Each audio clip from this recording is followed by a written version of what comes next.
انسان بعض عہدوں کے حامی اور دوسرے عہدوں کے ساتھ متعصب ہوتا ہے۔ جب ایک شخص آسانی سے اپنے تعصب میں چلا جاتا ہے تو یہ ہمیں زیادہ آگاہی نہیں دے پاتا، لیکن جب کوئی شخص نا امیدی سے کسی منصب کے خلاف تعصب کا شکار ہوتا ہے اور اچانک رخ بدل جاتا ہے اور اس کا مرکزی محافظ بن جاتا ہے، پھر ہمیں یہ پوچھنا پڑے گا کہ ابھی کیا ہوا ہے؟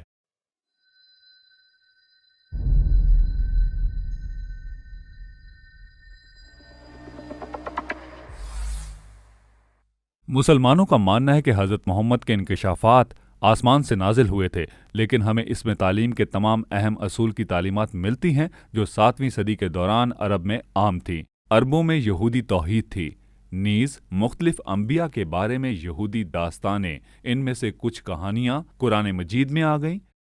حضرت عیسیٰ، حضرت مریم اور دیگر کے بارے میں طرح طرح کی کہانیوں کے ساتھ ہی عرب میں نظریاتی عیسائی گروہ تھے۔ ان میں سے کچھ کہانیاں قرآن مجید میں آ گئیں۔ سربینز، جن کا ذکر قرآن مجید میں ہے، وہ 5 وقت نماز پڑھتے تھے جیسے کہ مسلمان نماز پڑھتے ہیں، اور انہیں ایک مسلک کا حوالہ دیا گیا، لا الہ الا اللہ، کوئی معبود نہیں، صرف اللہ ہے۔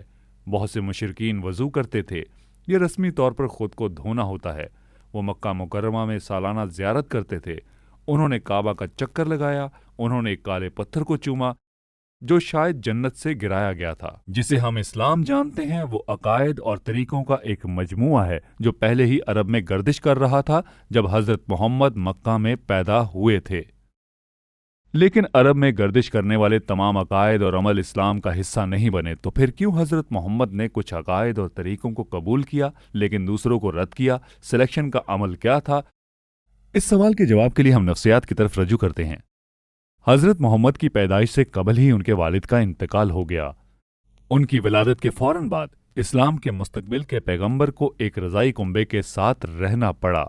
جب اس کی عمر 4 سال کے قریب تھی تو وہ رضائی کنبے سے دور ہو کر اپنی والدہ کے پاس لوٹ گئے۔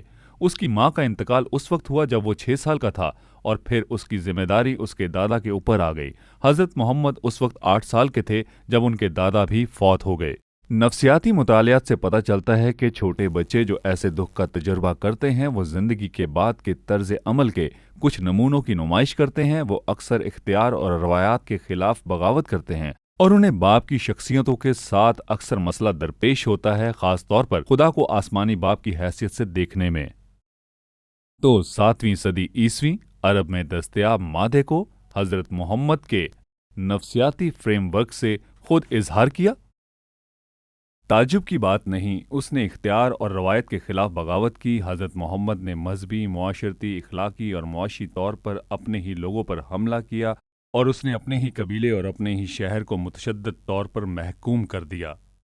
مشرکین مکہ اور ثقافت کے خلاف بغاوت کے ایک حصے کے طور پر حضرت محمد نے ابتدا میں یہودیوں اور عیسائیوں کے ساتھ اتحاد کر لیا تھا، لیکن چونکہ یہودی اور عیسائی خدا کو اپنے آسمانی باپ کی حیثیت سے دیکھتے ہیں، اور عیسائی کا ماننا ہے کہ خدا کی فطرت میں ابدی باپ اور بیٹے کا رشتہ ہے، حضرت محمد کے والد کے اعداد و شمار کے ساتھ نفسیاتی دشمنی نے اسے خدا کے یہودی عیسائی تصور کے ساتھ جدا ہونے پر مجبور کر دیا۔ اس کے انکشافات سے یہودیوں اور عیسائیوں کو خدا کو باپ کہنے پر مذاق اڑایا گیا، اور آخرکار ہمارے مذہبی نظریات کی وجہ سے ہمارے پرتشدد محکوم ہونے کا مطالبہ کیا گیا۔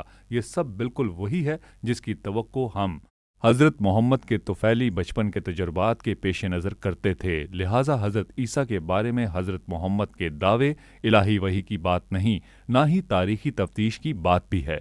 یہ نفسیاتی اظہار کی بات ہے۔ دوسرے لفظوں میں حضرت محمد کے بچپن کے تجربات نے انہیں کچھ نفسیاتی پریشانیوں سے دوچار کر دیا، اور ان پیشن گوئیوں نے بعض عقائد اور طریقوں کو دوسروں کے مقابلے میں زیادہ درست ثابت کیا۔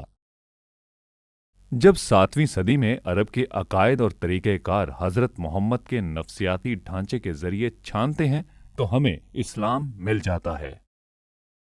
یہ کیوں ضروری ہے؟